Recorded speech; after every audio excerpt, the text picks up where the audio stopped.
Hey, all right, YouTube, back at it again. Hey, I'm making a video on how to change the transfer case fluid on a 2008 Saturn Outlook here in the rust belt. You can see some rust starting to build up the subframe.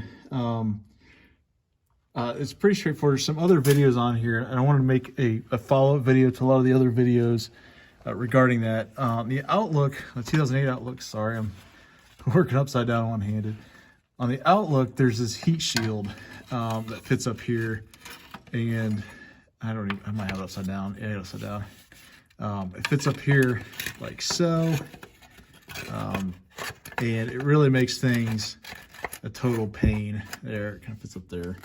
And it's held on by three screws, 10mm hex screws, your standard socket. I'll take those down, and I'll get you a lot more room to get up here to the fill plug. Oh, sorry, I'm upside down. I'm on my floor, not on a lift. Go figure. But you get access to that fill plug up there. And just like every other video has said, always pop your fill plug loose. That way you strip it, or it doesn't come loose, or whatever. You still have fluid in here. You can still drive. If you take this one out first and you drain all the fluid out, and then you strip, you can't reach, or whatever, your fill plug, you'll be in for a bad day. So I did want to make a follow-up that I went ahead and pulled this heat shield to get access to it.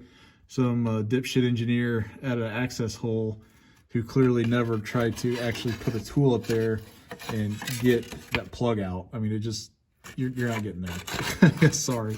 And even if you were able to get that plug out through that hole, there's no way you could get fluid in through that hole in that shield. So, yeah, there it is.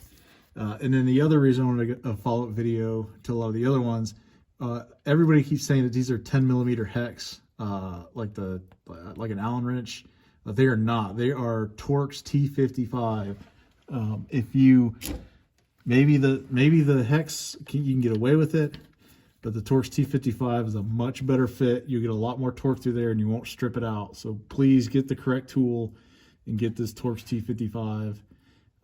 I got this one, you can see it AutoZone. Probably an act of desperation one night, needed the tool. So yeah, that is the proper tool, not a hex. I've got a picture of it. I'll insert here close up. It's the same on the rear diff. Obviously I'm doing both the driveline fluids, the rear diff, and then the transfer case. So yeah, just a heads up. Thanks for watching.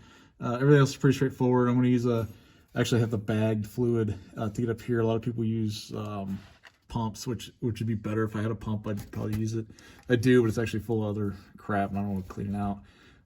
But yeah, so I'm going to get the bag fluid. Hopefully I can get that up there. Or I'll be cleaning out my pump. So either way, so yeah, so thanks for watching. Check out the other videos. There's a lot of good information there. I just wanted to add some clarity for a few things. Thanks. Keep branching.